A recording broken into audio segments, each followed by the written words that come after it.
মুসলমানের পরিচয় আল্লাহর পয়গম্বর বিশ্বনবীজি সাল্লাল্লাহু আলাইহি ওয়াসাল্লাম হাদিস শরীফের মধ্যে বলেন, বাইনাল মুমিনে ওয়াল কুফরে তারকুস সালাহ। নবীজি বলেন, কাফের এবং মুসলমানদের পার্থক্য হয়েছে নামাজ। বলেন সুবহানাল্লাহ। আমরা মুসলমান, আমাদের জন্য উচিত আমরা নামাজ পড়ব। এখন কি আমরা সকলে নামাজ পড়ি? আমরা সবাই কি মসজিদে গিয়ে জামাতের সাথে নামাজ আদায় করি? আমরা সকল তো পড়ি না। মা বোনরাও ঠিক মতো নামাজ আদায় করে না। আমার ভাইয়েরা, আমরা মুসলমান পরিচয় দেই, অথচ মুসলমানের পরিচয় মুসলমান ঠিক মতো নামাজ আদায় করবে। মুসলমান লন্ডনে থাকলেও নামাজ পড়বে, মুসলমান ইন্ডিয়ায় থাকলেও নামাজ পড়বে, মুসলমান দেশে থাকলেও নামাজ পড়বে, মুসলমান মেহমান বাড়ি গেলেও নামাজ পড়বে, মুসলমান কৃষিকাজে গেলেও আইলে ক্ষেতের আইলে বসে নামাজ পড়বে। মুসলমান কোনো অবস্থাতেই নামাজ ছাড়তে পারে না। মুসলমান দাঁড়ায়ও নামাজ পড়বে, অসুস্থ হলে মুসলমান বসে নামাজ পড়বে, মুসলমান তাও না পারলে শুয়ে নামাজ পড়বে, তাও না পারলে ইশারায় নামাজ আদায় করবে। কথা বলুন ঠিক কিনা?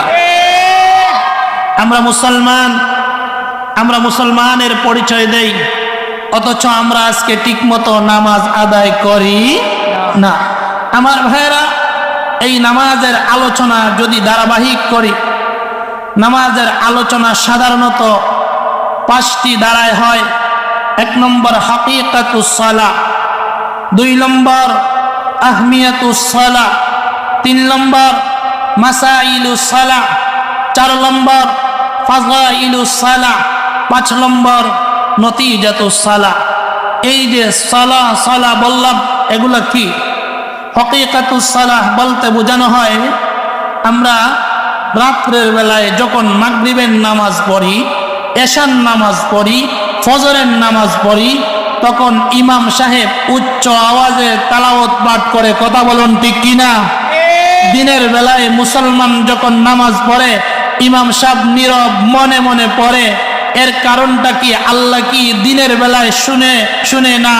দিনের বেলায় শুনে, রাত্রের বেলায় শুনে না, এমন কথা বলা যাবে না। কারণ আল্লাহ তাআলা আস্তে কথা বললেও শোনা যায়, আল্লাহ তাআলা দিলেও যদি বান্দা কথা বলে, এগুলাও আল্লাহ তাআলা জানে এবং শুনে। কিন্তু কেন রাত্রের বেলায় আমরা উচ্চ আওয়াজে কেরাত পড়ি, আর দিনের বেলায় নামাজ পড়তে গিয়ে দেখা যায় আস্তে আস্তে পড়ি? রাত্রের বেলায়ও নামাজ পড়তে যখন এশার নামাজ পড়ি, প্রথম 2 রাকাতে কেরাত উচ্চ সুরে, আর বাকি 2-1 রাকাতের নামাজে তেলাওয়াত আস্তে আস্তে। আমার ভাইরা, এই যে কারণগুলা, আমরা বসে আত্তাহিয়াতু পড়ি, দাঁড়াইয়া আলহামদুলিল্লাহ পড়ি, কেন পড়ি? এই কারণগুলা জানার নাম হচ্ছে হাকিকাতুস সালাহ। এবার যদি বলেন মাসাইলুস সালাহ, নামাজের মধ্যে প্রায় 12,000 মাসলা মাসাইল আছে। আমার ভাইরা, এক কিতাবও 500 মাসলা লেখা হয়েছে, আরো কিতাবও প্রায় 1000 মাসআলা লেখা হয়েছে। বাকি সব মাসআলা এক কিতাবের মধ্যে নয়, বিভিন্ন কিতাবের মধ্যে বর্ণনা করা হয়েছে। সুতরাং এই যে এত মাসআলা, এই মাসআলাগুলা 12,000 মাসআলা, স্বাভাবিক না, অনেক বেশি এগুলা জানার দরকার আছে কি নাই? এবার দেখেন, আমরা বুঝলাম হাকিকাতুস সালাহ, এবার আমরা বুঝলাম মাসাইলুস সালাহ। এবার যদি আমরা বুঝি ফাযাইলুস সালাহ, নামাজের ফজিলত, অনেক লম্বা আলোচনার করার দরকার। আহমিয়াতুস সালাহ, নামাজের গুরুত্ব, অনেক লম্বা আলোচনা করার দরকার। নতিজাতুস সালাহ বলতে বোঝানো হয়, নামাজ পড়লে দুনিয়ার জগতে কি ফায়দা হবে, মৃত্যুর সময় কি ফায়দা হবে, কবরের জিন্দেগিতে কি ফায়দা হবে, হাসরের জিন্দেগিতে কি ফায়দা হবে, জান্নাতের মধ্যে নামাজ কি উপকার দেবে। এই যে বললাম 5টা স্তর, হাকিকাতুস সালাহ, মাসাইলুস সালাহ। হাকিকাতুস সালাহ আলোচনা করতে হলে কয়েকদিনের প্রয়োজন, মাসাইলুস সালাহ এই বিষয়ে আলোচনা করতে হলে কয়েক সপ্তাহের প্রয়োজন। ফজিলাতুস সালাহ এই বিষয়ে আলোচনা করতে হলে কয়েক মাসের প্রয়োজন। নতিজাতুস সালাহ এই বিষয়ে আলোচনা করতে হলে অনেক দিনের প্রয়োজন। আহমিয়াতুস সালাহ এর উপর আলোচনা করতে হলে দীর্ঘ সময়ের প্রয়োজন।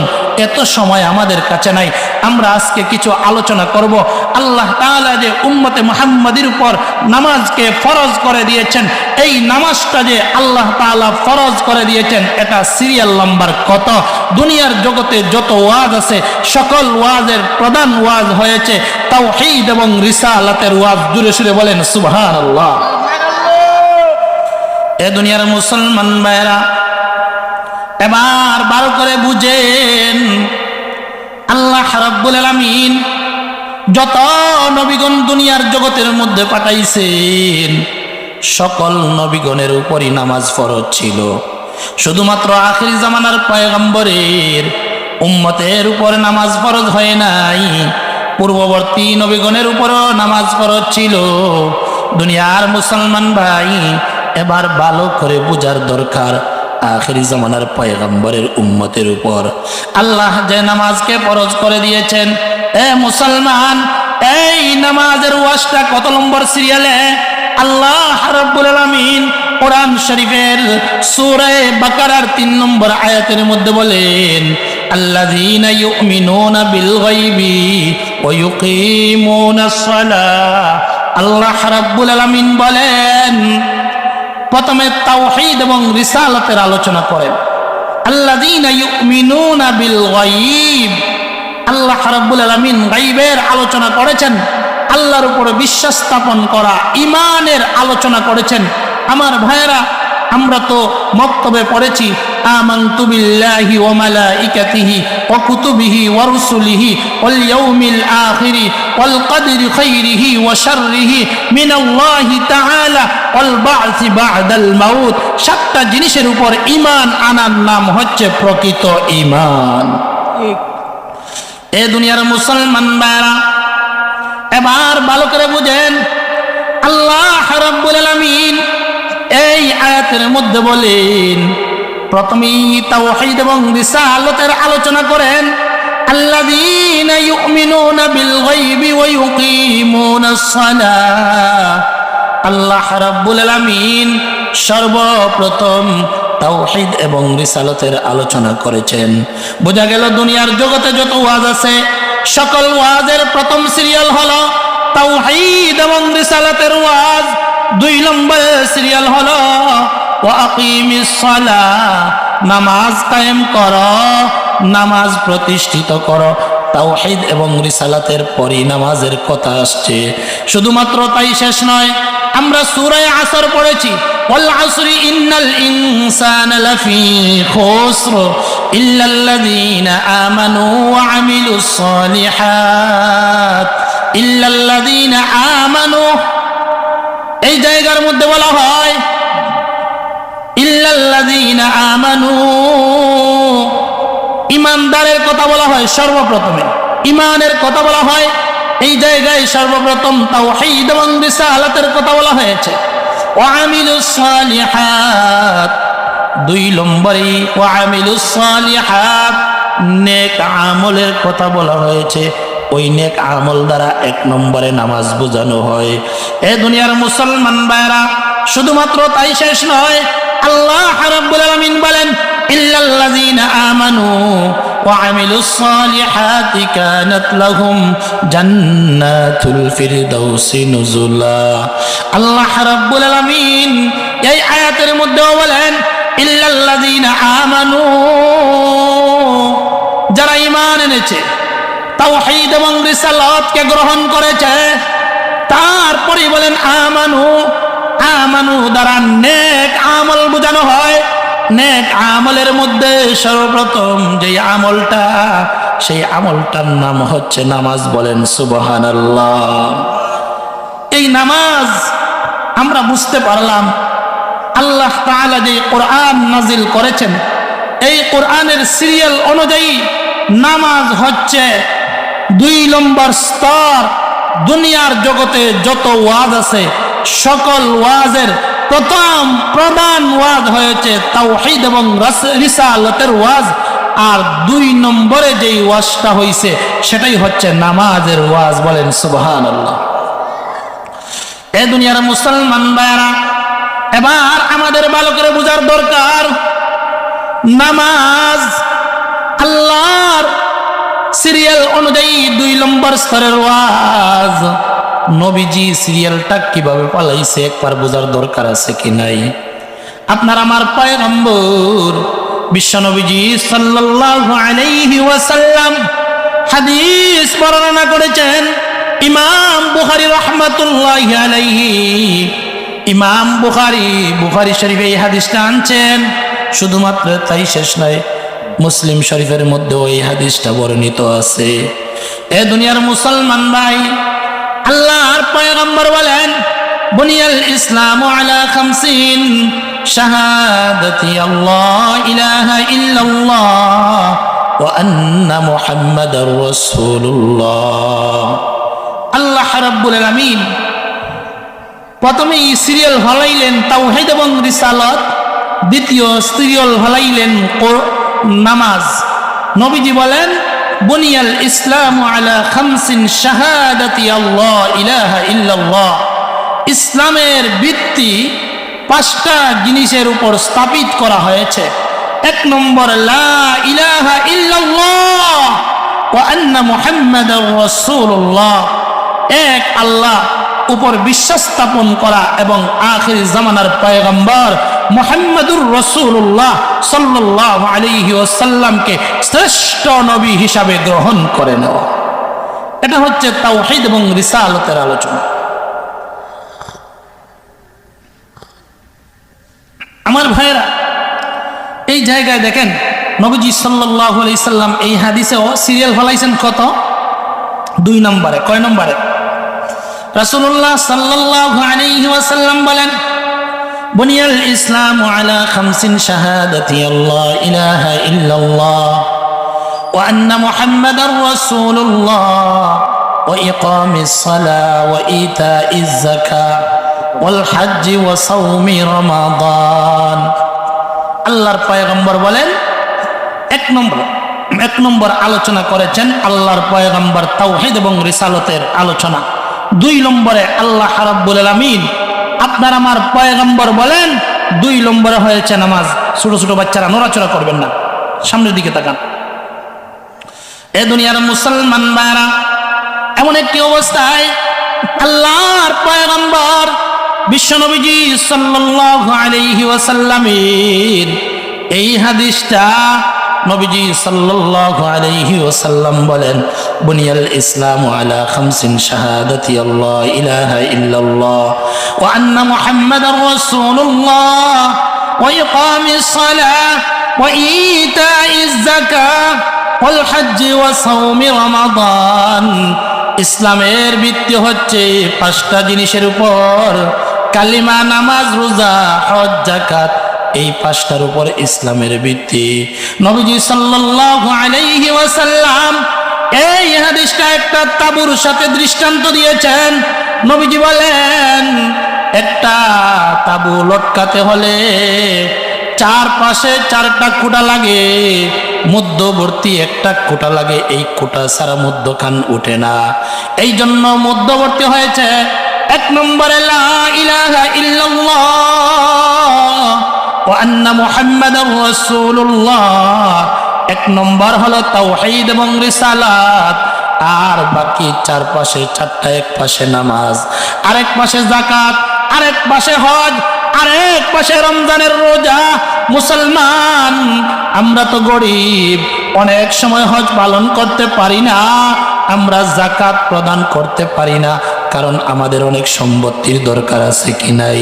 সম্পত্তি থাকলে যাকাত আদায় করবেন, সম্পত্তি থাকলে হজ পালন করবেন, কিন্তু সম্পত্তি নাই।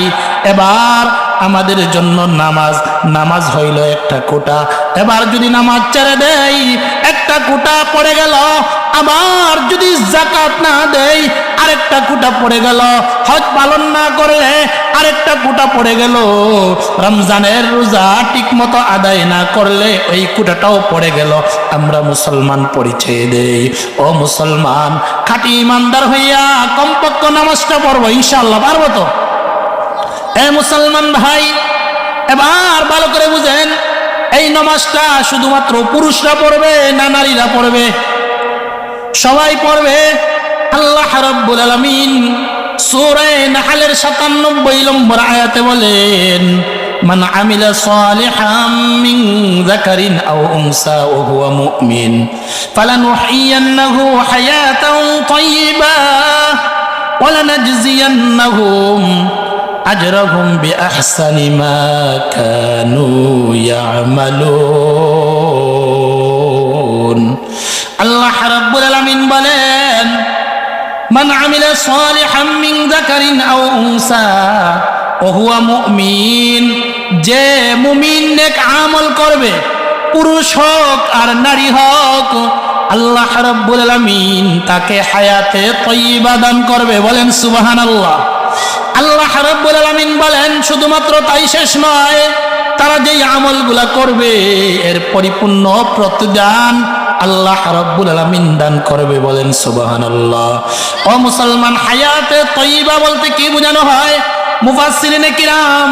মুফাসসিরিনে কেরাম তাফসীরের কিতাবের ভিতরে লেখেন, হায়াতে তাইয়্যিবা বলতে শান্তময় জীবন। কোটিপতি হওয়ার পরেও শান্তি থাকতে পারে না, রাত্রে ঘুমও হয় না, এমন মানুষ আছে কি নাই? ও ভাই, কোটি কোটি টাকার মালিক এখন এই টাকাগুলা কেউ নিয়ে যাবে, তার সম্পত্তি ডাকাতি হয়ে যাবে, অশান্তি আর অশান্তি। স্ত্রী তার কথা শুনে না, মেয়ে তার কথা শুনে না, ছেলে তার কথা শুনে না, ভাইয়া তার কথা শুনে না, ঝগড়া অশান্তি ভোগ করে কি নাই? এ দুনিয়ার মুসলমান ভাইরা, হায়াতে তাইয়্যিবা মানে নেককার জিন্দেগি, শান্তময় জিন্দেগি। ঘরের ভিতরে খাবার কম কিন্তু শান্তময় পরিবেশ আছে। বিবিও ভালোবাসে, স্ত্রী স্বামীকে ভালোবাসে, স্বামীও স্ত্রীকে ভালোবাসে, সন্তানগুলা বাবার কথা শুনে, মার কথা শুনে। এই যে একটা শান্তময় পরিবেশ, শান্ত জীবন, এটার নাম হচ্ছে হায়াতে তাইয়্যিবা। বান্দা নেক আমল করবে, আল্লাহ তার জন্য হায়াতে তাইয়্যিবা দান করবে। বান্দি নেক আমল করবে, আল্লাহ রাব্বুল আলামিন তাকে হায়াতে তাইয়্যিবা দান করবে। বলেন সুবহানাল্লাহ। এ দুনিয়ার মুসলমান ভাইরা, এবার বুঝার দরকার, মহিলারাও নামাজ পড়বে, পুরুষরাও নামাজ পড়বে। এই নামাজ পড়লে কি উপকার হবে? ও মুসলমান, আল্লাহর পয়গম্বর বিশ্বনবীজি সাল্লাল্লাহু আলাইহি ওয়াসাল্লামের হাদিস, আখির জামানার পয়গম্বর বিশ্বনবীজি সাল্লাল্লাহু আলাইহি ওয়াসাল্লাম বলেন, একদিন আল্লাহর পয়গম্বর আবু যর গফারিকে ডাক দেয়া বলে, হে আবু যর গফারি। আবু যর গফারি ডাক দেয়া বলে, জবাব দেয়া বলে, লাব্বাইকা ওয়া সা'দাইকা ইয়া রাসূলুল্লাহ। আল্লাহর পয়গম্বর তারপরও ডাক দেয়া বলে, হে আবু যর গফারি।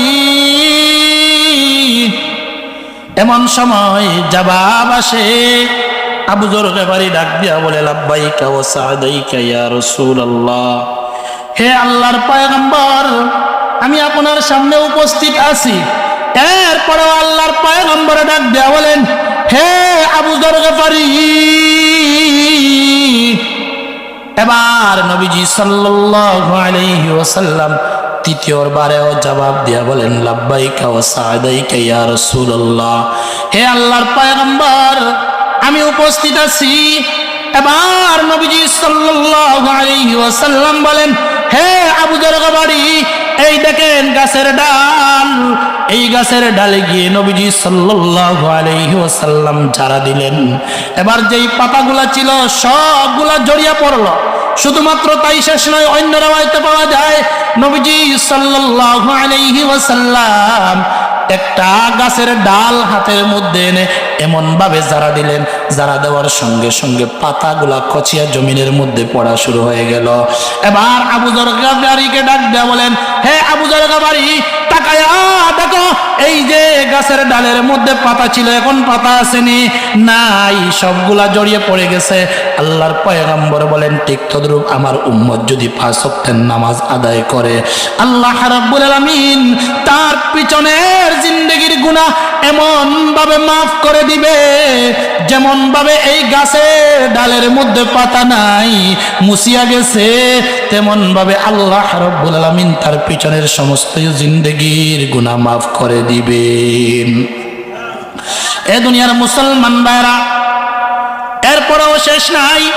অন্য হাদিসের মধ্যে আছে, নবীজি সাল্লাল্লাহু আলাইহি ওয়াসাল্লাম সাহাবায়ে কেরামকে সম্বোধন করে বলেন, হে আমার সাহাবায়ে কেরাম, কারো বাড়ির সামনে যদি একটা নদী থাকে, একটা ঝর্ণা থাকে, এই ঝর্ণায় যদি প্রতিদিন মানুষ 5 বার গোসল করে, 1 বার নয়, 2 বার নয়, 5 বার গোসল করে, ও সাহাবায়ে কেরাম তোমরা বলো, এই ঝর্ণায় 5 বার যদি গোসল করে, ওই মানুষের শরীরে কোনো ময়লা থাকবে নি? আপনারা বলেন, ময়লা থাকবে নি? না না, ময়লা থাকবে না। আখিরি জামানার পয়গম্বর বলেন, ও আমার সাহাবায়ে কেরাম, ঠিক তদ্রূপ যেমন ভাবে বলেছ ময়লা থাকবে না, ঠিক কোন আল্লাহর বান্দা যদি পরিপূর্ণ আল্লাহর হুকুম নবীর তরিকা মতো 5 ওয়াক্তের নামাজ যদি জামাতের সাথে আদায় করে, আল্লাহ রাব্বুল আলামিন তার পিছনের গুনাহ এমন ভাবে মাফ করে দিবে, সে পবিত্র হয়ে যাবে, তার আর কোনো গুনাহ বলতে থাকবে না। এ দুনিয়ার মুসলমান ভাইরা, এবার ভালো করে বুঝবেন, এই যে নামাজটা কেমন হওয়ার দরকার। আজকে আমরা সমাজের মধ্যে যদি গাড়ির ড্রাইভার হয়, প্রশিক্ষণ দেওয়া লাগে, কথা বলুন ঠিক কিনা? প্রশিক্ষণ ছাড়া গাড়ির ড্রাইভার হতে পারে না। দুনিয়ার জগতে যদি কেউ কিছু হতে হয়, অবশ্যই প্রশিক্ষণ লাগে। যারা হুজুর হয়েছেন, দীর্ঘদিন লেখাপড়া করেছে, সমাজের মেম্বার হতে হলেও প্রশিক্ষণ দেওয়া লাগছে, সমাজের দায়িত্বশীল হলেও প্রশিক্ষণ দেওয়া লাগে, ছাত্রদেরকে পড়াইতে হলেও প্রশিক্ষণ দেওয়া লাগে। আমরা যে নামাজটা পালন করি, এই নামাজের জন্য কি আমরা কখনো প্রশিক্ষণ দিয়েছি? কথা বলেন না, প্রশিক্ষণ দিয়েছি? দেখেন, নবীজি সাল্লাল্লাহু আলাইহি ওয়াসাল্লামের উপর এই নামাজটা যখন ফরজ হয়েছিল, নবীজি প্রশিক্ষণ দিয়েছেন। ও মুসলমান ভাইরা, আপনার আমার পয়গম্বর বিশ্ব নবীজি সাল্লাল্লাহু আলাইহি ওয়াসাল্লাম একদম একা একা ইবাদত বন্দেগী করতেন।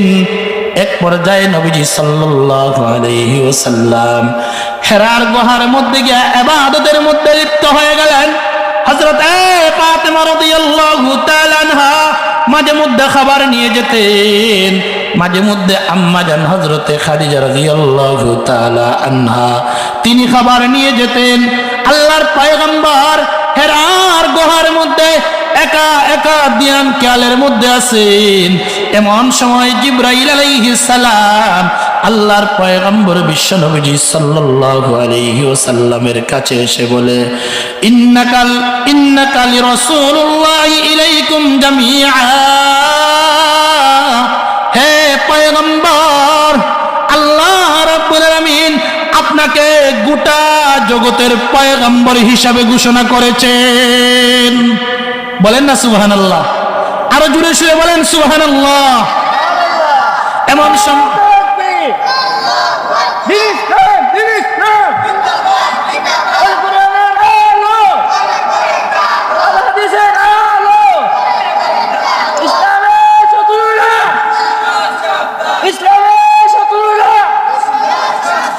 মাশাআল্লাহ মাশাআল্লাহ, একটু আওয়াজ দিতে হবে। আজকে মুসলমানরা পৃথিবীর বিভিন্ন জায়গায় মার খায়, মুসলমানদের চাউন কম, মুসলমান বাঘের জাতি, মুসলমান ভীরের জাতি, সেটা সে হারিয়ে ফেলছে, যার কারণেই মুসলমানরা মার খায়। কথা বলেন ঠিক কিনা?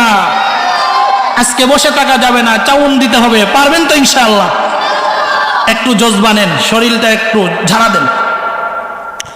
এ দুনিয়ার মুসলমান ভাইরা, এবার দেখেন, আপনার আমার পয়গম্বর গোটা জগতের জন্য নবী হিসাবে আপনার আমার পয়গম্বরকে ঘোষণা দিলেন জিবরাইল আলাইহিস সালাম এসে। এমন সময় জিবরাইল আলাইহিস সালাম আপনার আমার পয়গম্বরকে ডাক দিয়ে বলেন ইকরা, হে মুহাম্মদ পড়েন। আল্লাহর পয়গম্বর জবাব দিয়া বলেন মা আনা বিকারিন, আমি পড়তে জানি না। আবার জিবরাইল আলাইহিস সালাম ডাক দিয়া বলে মা আনা বিকারি, জিবরাইল আলাইহিস সালাম ডাক দিয়া বলে ইকরা, হে পয়গম্বর পড়েন। এবার নবীজি বলেন মা আনা বিকারিন, আমি পড়তে জানি না। তৃতীয়বারে আবার ডাক দিলেন, জিবরাইল বলেন ও পয়গম্বর পড়েন ইকরা। আল্লাহর পয়গম্বর এমন সময় জবাব দিয়া বলেন মা আনা বিকারিন, আমি পড়তে জানি না। এ দুনিয়ার মুসলমান ভাইরা, এবার জিবরাইল আলাইহিস সালাম আপনার আমার পয়গম্বর বিশ্বনবীজি সাল্লাল্লাহু আলাইহি ওয়াসাল্লামকে জড়ায়া ধরছেন। ইকরা বিসমি রাব্বিকাল্লাযী খলাক। আপনার আমার পয়গম্বর বিশ্বনবীজি সাল্লাল্লাহু আলাইহি ওয়াসাল্লাম সাথে সাথে পড়লেন ইকরা বিসমি রাব্বিকাল্লাযী খলাক, খলাকাল ইনসানা মিন আলাক, ইকরা ওয়া রাব্বুকাল আকরামুল্লাযী আল্লামা বিল কলম, আল্লামাল ইনসানা মা লাম ইয়ালাম। একবার পড়েন সবাই সুবহানাল্লাহ।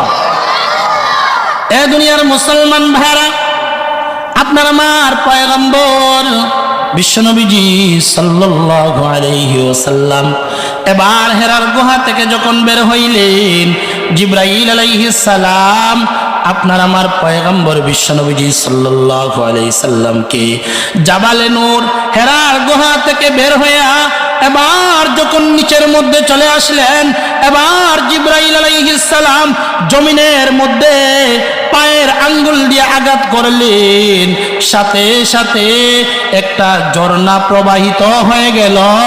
আপনার আমার পয়গম্বর বিশ্বনবীজি সাল্লাল্লাহু আলাইহি সাল্লামকে এমন সময় জিবরাইল আলাইহিস সালাম ডাক দেয়া বলেন এ পয়গম্বর, আমি ওযু করতেছি, আপনি একটু লক্ষ্য করে দেখেন। এবার নবীজি সাল্লাল্লাহু আলাইহি ওয়াসাল্লাম দেখলেন জিবরাইল আলাইহিস সালাম সুন্দর করে ওযু করলেন। এরপরে জিবরাইল আলাইহিস সালাম ডাক দিয়া বলেন ও মুহাম্মদ, আমি যেইভাবে ওযু করেছি আপনি ওইভাবে ওযু করেন। ও মুসলমান, দেখেন জিবরাইল আলাইহিস সালাম আপনার আমার পয়গম্বরকে ওযু শিক্ষা দিয়েছেন। নবীজি ওযু শিক্ষা করলেন। এবার জিবরাইল আলাইহিস সালাম 2 রাকাত নামাজ পড়লেন।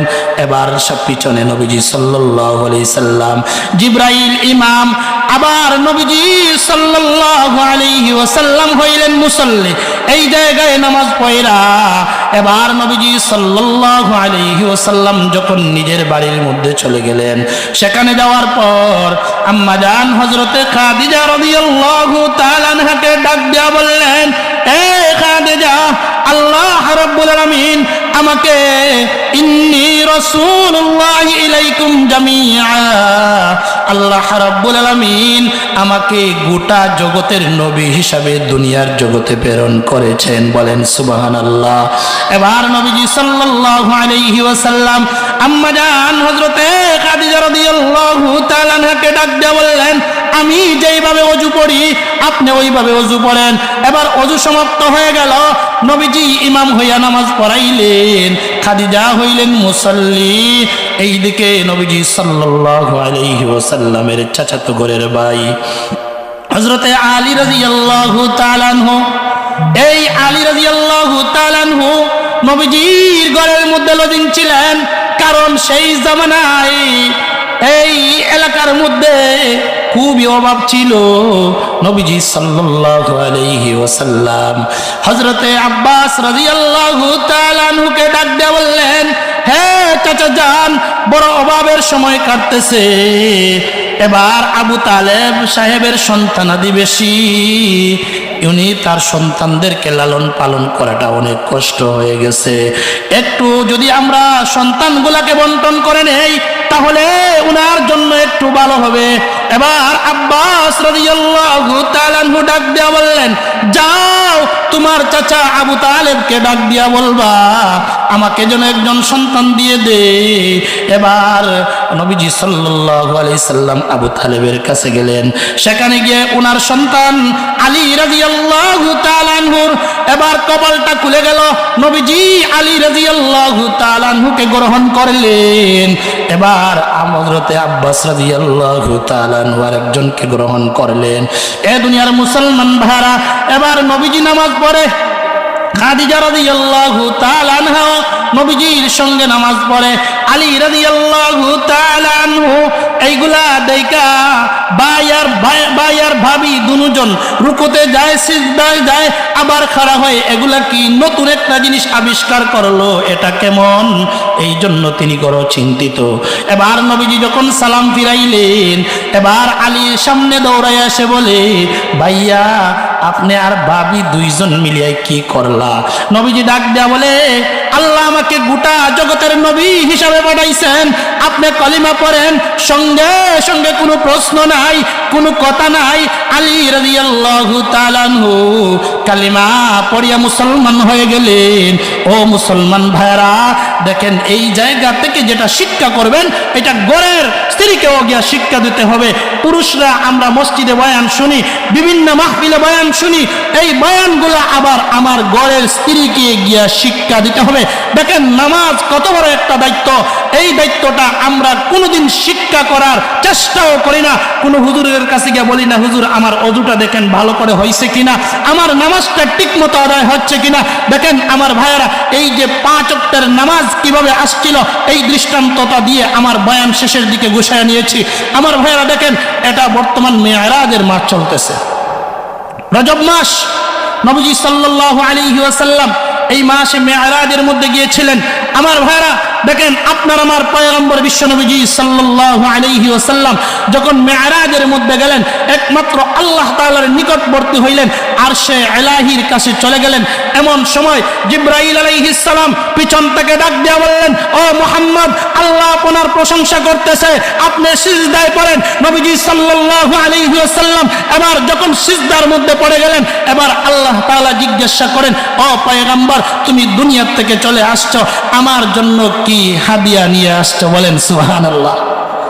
আল্লাহর জন্য কি হাদিয়া? আল্লাহ কি কিছু খায় না? তাহলে কি হাদিয়া? আপনার আমার পয়গম্বর ডাক দেয়া বলে, আত্তাহিয়াতু লিল্লাহি ওয়াস সালাওয়াতু ওয়াত তাইয়্যিবাত। আল্লাহ রাব্বুল আলামিনের কাছে ডাক দেয়া বলে, রব্বুল আলামিন, আমি এমন একটা হাদিয়া নিয়ে আসছি, যেই হাদিয়া দুনিয়াতে আপনার কাছে নাই, এমন একটা হাদিয়া, যেই হাদিয়াটা আপনার কাছে নাই, এমন একটা হাদিয়া নিয়ে আসছি। আমার সারা জিন্দেগির আমল, আমার উম্মতের সারা জিন্দেগির ইবাদত বন্দেগী, মৌখিক, দৈহিক এবং সব ইবাদত বন্দেগী আপনার সামনে হাদিয়া এবং নজরানা হিসাবে পেশ করলাম। বলেন সুবহানাল্লাহ। এ দুনিয়ার মুসলমান ভাইরা, এমন সময় আল্লাহ রাব্বুল আলামিন ডাক দেয়া বলেন, আসসালামু আলাইকা আইয়ুহান নাবিয়্যু ওয়া রাহমাতুল্লাহি ওয়া বারাকাতুহু। আল্লাহ রাব্বুল আলামিন ডাক দেয়া বলেন, ও মুহাম্মদ, আমি তোমার উপর 3টা জিনিস দান করলাম, 3টা জিনিস দিলাম। 1 নম্বর, আসসালামু আলাইকা, তোমার উপর রহমত বর্ষিত হোক, ও রাহমাতুল্লাহ, রহমত তোমার উপর শান্তি বর্ষিত হোক, ও রাহমাতুল্লাহ, তোমার উপর রহমত অবতীর্ণ হোক, ও বারাকাতুহু, এবং বরকত অবতীর্ণ হোক। আল্লাহর পয়গম্বর ডাক দেয়া বলেন, না না, একা হবে না। আল্লাহর পয়গম্বর ডাক দেয়া বলেন, আসসালামু আলাইনা ওয়া আলা ইবাদিল্লাহিস সালিহিন। যারা নেক আমল করবে সকলের জন্য আল্লাহর এই 3টা নিয়ামত পরক। বলেন সুবহানাল্লাহ। আল্লাহর পয়গম্বর ওই জায়গায় গিয়া ভুলেন নাই, শেষ পর্যন্ত আল্লাহ তাআলার কাছে বলেন, আল্লাহ, আপনি যে এই জায়গায় আসলাম, আমার উম্মতের জন্য আপনি কি হাদিয়া দিবেন? আল্লাহ বললেন, মুহাম্মদ, তোমার উম্মতের জন্য আমি হাদিয়া দিব। হাদিয়াটা কেমন? আল্লাহর পয়গম্বর বলেন এমন বড় হাদিয়া দেন যেই হাদিয়া সবচেয়ে বেশি হয়। ও মুসলমান ভাইরা, আল্লাহর পয়গম্বরকে আল্লাহ তাআলা ডাক দিয়া বলে, ও মুহাম্মদ তুমি কিভাবে খুশি হইবা? বলে আমার গোটা উম্মতকে মাফ করে দাও। আল্লাহ ডাক দিয়া বলেন, এ মুহাম্মদ তোমার উম্মতের তৃতীয় অংশকে মাফ করে দিলাম। শুধুমাত্র তাই শেষ নয়, এবার নবীজি বলেন না তাও হবে না। আল্লাহ ডাক দিয়া বলে, মুহাম্মদ তাহলে দ্বিতীয় অংশ মাফ করে দিলাম। বলে না তাও হবে না। আল্লাহ ডাক দিয়া বলে, তুমি কাল কিয়ামতের দিন যা চাইবা তা আমি করে দিব, যার জন্য সুপারিশ করবা সকলের সুপারিশ গ্রহণ করা হবে। বলেন সুবহানাল্লাহ। ওয়ারাফা'না লাকা যিকরাক। আল্লাহ তাআলা ডাক দিয়া বলছিলেন, ও মুহাম্মদ তুমি না বলেছিলে আমাকে কোথায় ছেড়ে দিয়েছি? ছোট্টবেলা তোমার মা দুনিয়ার থেকে বিদায় নিয়ে চলে যায়, তোমার বাবা দুনিয়ার থেকে বিদায় নিয়ে চলে যায়, তোমার দাদা তোমার থেকে বিদায় নিয়ে চলে যায়, খাদিজা রাদিয়াল্লাহু তাআলা আনহা তিনিও দুনিয়ার থেকে বিদায় নিয়ে চলে যায়। তাও শেষ নয়, উহুদের প্রান্তে নবীজি সাল্লাল্লাহু আলাইহি সাল্লাম দান মুবারক শহীদ করেছেন। তাও শেষ নয়, তায়েফের ময়দানে নবীজি সাল্লাল্লাহু আলাইহি সাল্লামের মাথা থেকে নিয়ে পা পর্যন্ত রক্তে রঞ্জিত হয়েছে। নবীজি ডাক দিয়ে বলেছিলেন, আল্লাহ আমাকে কোথায় ছেড়ে দিয়েছো? এমন সময় আল্লাহ ডাক দিয়ে বলে, ওয়ারাফা'না লাকা যিকরাক। ও পয়গম্বর গোটা জগতের কোন নবীকে আমি এত সম্মানী বানাই নাই, তোমাকে আমার কাছে ডেকে এনে এত সম্মানী বানাইছি। বলেন সুবহানাল্লাহ। এ দুনিয়ার মুসলমান ভাইরা, এমন সময় আল্লাহ রাব্বুল আলামিন ডাক দিয়ে বলেন, মুহাম্মদ তোমার উম্মতের জন্য আমি পুরস্কার হাদিয়া হিসাবে পাঠাইতেছি। ও মুহাম্মদ তোমার উম্মতের জন্য আমি 50 ওয়াক্তের নামাজ ফরজ করলাম। বলেন সুবহানাল্লাহ। আল্লাহর পয়গম্বর বড় খুশি আনন্দিত হয়েছেন, আমার উম্মতকে আল্লাহ 50 ওয়াক্তের নামাজ ফরজ করে দিয়েছেন। কত বড় নিয়ামত। এবার নবীজি সাল্লাল্লাহু আলাইহি ওয়াসাল্লাম যখন এবার ফিরে আসলেন, ষষ্ঠ আকাশে হযরতে মূসা আলাইহিস সালামের সঙ্গে সাক্ষাৎ হয়। মূসা আলাইহিস সালাম ডাক দিয়া বলে, ও পয়গম্বর আপনি আপনার উম্মতের দরিদ্র হইয়া নামাজ নিয়ে আসছেন, আল্লাহ আপনাকে নিয়ামত দিয়েছেন, কিন্তু উম্মত সম্পর্কে আমার খুবই বেশি ধারণা। আপনি তো আল্লাহর ভালোবাসার মধ্যে পয়রা চলে আসছেন। ও মুহাম্মদ আপনার উম্মত এই 50 ওয়াক্তের নামাজ আদায় করতে পারবে না। আমার উম্মতের 2 ওয়াক্তের নামাজ ফরজ ছিল, তাও পালন করতে পারে নাই। যাও নামাজ গিয়ে কমাইয়া নিয়ে আসো। এবার নবীজি সাল্লাল্লাহু আলাইহি ওয়াসাল্লাম আল্লাহর কাছে চলে যায়। আশিক আর মাশুকের খেলা। আল্লাহ রাব্বুল আলামিন ডাক দেয়া বলে, হে মুহাম্মদ যাও 5 ওয়াক্তের নামাজ কমাইয়া দিলাম। শুধুমাত্র শেষ নাই, নবীজি আবার চলে আসলেন। মূসা আলাইহিস সালাম ডাক দেয়া বলে, পয়গম্বর মুহাম্মদ তাও হবে না, কমাইয়া নিয়ে আসেন। এইভাবে যেতে যেতে নবীজি সাল্লাল্লাহু আলাইহি ওয়াসাল্লাম 9 বার চলে গেলেন। এবার 5 ওয়াক্তের নামাজ বাকি রইল। আল্লাহ 5 ওয়াক্ত করে 9 বারে 9 5 45 ওয়াক্তের নামাজ কমাইয়া দিলেন। এবার মূসা আলাইহিস সালামের কাছে আসলেন। মূসা আলাইহিস সালাম ডাক দেয়া বলেন, পয়গম্বর মুহাম্মদ আর হবে না। ও পয়গম্বর মুহাম্মদ এখনো হবে না, আরো কমাইয়া নিয়ে আসেন। এবার আল্লাহর পয়গম্বর ডাক দিয়া বলে, ও মূসা পয়গম্বর আপনার কথা আর শুনবো না, এবার আমার তো আর ক্ষতি হয়ে গেছে। আল্লাহ ফাঁস কইরা 45 কমাইয়া দিছে, এখন গেলে যদি আরো 5 কমাইয়া দেয় তা আমার উম্মতের আর কিছু থাকবে না, থাকবে। এবার নবীজি বলতেছেন, তুমি না আমার অনেক ক্ষতি করে ফেললা। আমার উম্মত 5 ওয়াক্তের নামাজ 50 ওয়াক্তের নামাজ পড়লে হয়তো আল্লাহকে বেশি ডাকতো, আর আলীকে নামাজের মধ্যে দাঁড় করাও। এবার আলী রাদিয়াল্লাহু তাআলা আনহুকে নামাজের মধ্যে দাঁড় করানো হইল। এবার তীরটা বের করে নিয়ে আসলেন। আলী রাদিয়াল্লাহু তাআলা আনহু সালাম ফিরাইলেন। এবার দেখেন তীর নাই। জিজ্ঞাসা করেন কি হইল? বলে আমি তো নামাজে ছিলাম, আমি জানিও না কিভাবে তোমরা কি করলা, টেরও পায় নাই তীরটা বের করে নিয়ে আসছেন। দেখেন কেমন নামাজ ছিল তাদের। সুবহানাল্লাহ বলেন সুবহানাল্লাহ। এরকম নামাজ যদি আমাদের হয় তাহলেই সমাজ পরিবর্তন হবে। এরকম নামাজ যদি হয় তাহলেই আমার সবকিছু পরিবর্তন হবে। এখন তো নামাজের মধ্যে বসলে আপনার কয়টা দোকান আছে, এইগুলার হিসাব, কয় জায়গায় বাটফারি করছেন, এইগুলার হিসাব, কখন কি করবেন, এইগুলা নামাজের মধ্যে স্মরণ হয়ে যায়। কথা বলেন ঠিক কিনা? আমার ভাইরা তাদের দিলটা কেমন। সাহাবায়ে কেরাম নবীজি দুনিয়া থেকে বিদায় নিয়ে চলে গেছেন। এমন সময় আবু বকর রাদিয়াল্লাহু তাআলা আনহু খলিফাতুল মুসলিমিন, ওমর রাদিয়াল্লাহু তাআলা আনহু রাস্তার দিকে আসতেছে। রাস্তায় হাঁটিয়ে হাঁটিয়ে আসে আর চিন্তা করে নবী তো দুনিয়ার জগতে নাই। আমরা কার কাছে যাব, কার পরামর্শ নিব? চকুর পানি টপ টপ করে চারে আর হেলে দুলে এবার সামনের দিকে অগ্রসর হই। এমন সময় দেখে হযরতে উসমান গনি রাদিয়াল্লাহু তাআলা আনহুকে দেখা যায়। উসমান গনিকে ডাক দিয়ে বললেন, আসসালামু আলাইকুম। একবার নয়, দুইবার নয়, তিনবার সালাম দিলেন। উসমান গনি রাদিয়াল্লাহু তাআলা আনহু সালামের জবাব দিলেন না। এবার উমর চিন্তিত হয়ে গেলেন, বুক ভরা আশা নিয়ে আসছিলেন উসমান আমার সালামের জবাব দিবে। তিনি বলেন, নবী মৃত্যুবরণ হইল, কিছুদিন হইছে। এমন মুহূর্তে দেখা যায় উসমান আমার বিরুদ্ধে চলে গেল। উসমান আমার সালামের জবাব দেয় না। আমাদের কি হয়ে গেল? হাউমাউ করে কাঁদে। এবার দৌড়াইয়া আবু বকর সিদ্দিক রাদিয়াল্লাহু তাআলা আনহুর কাছে যায়। সেখানে যাওয়ার পর আবু বকরের কাছে গিয়া বলেন, আমাদের কি হলো, আমাদের কি হইল? উসমানকে সালাম দিলাম, উসমান আমার সালামের জবাব দেয় না। উসমানে আমার সালামের জবাব দিল না কেন? বিচার দাও, বিচার করে দাও। এবার উমর রাদিয়াল্লাহু তাআলা আনহুকে এবার আবু বকর সিদ্দিক রাদিয়াল্লাহু তাআলা আনহু হাত দিয়ে এইভাবে জড়াইয়া ধরলেন, এইভাবে ধরাইয়া ধরলেন আর বললেন, আসো আমার সঙ্গে চলো। এবার নিয়ে গেলেন উসমান গনি রাদিয়াল্লাহু তাআলা আনহুর কাছে। সেখানে গিয়ে আবু বকর ডাক দিয়া বলে, উসমান তোমাকে ওমর সালাম দিয়েছিল, একবার নয়, দুইবার নয়, তিনবার সালাম দিয়েছিল, তুমি সালামের জবাব দাও না কেন? কারণ কি? এবার উসমান চকুর পানি ছেড়ে দিয়া বলে, আহা ই কি বলেন? আমি তো উমরকে দেখি নাই, সালাম দিবে উমর আর আমি সালামের জবাব দিব না, এটা কোন কথা? আমি সালামের জবাব দেব না, এটা কোন কথা? এটা হতেই পারে না। এবার আবু বকর ডাক দিয়া বলে, উসমান তুমি কোন চিন্তায় আসলাই? তুমি কি চিন্তা করেছিলা? উসমান রাদিয়াল্লাহু তাআলা আনহু এমন সময় বলেন, আমি খুবই চিন্তিত।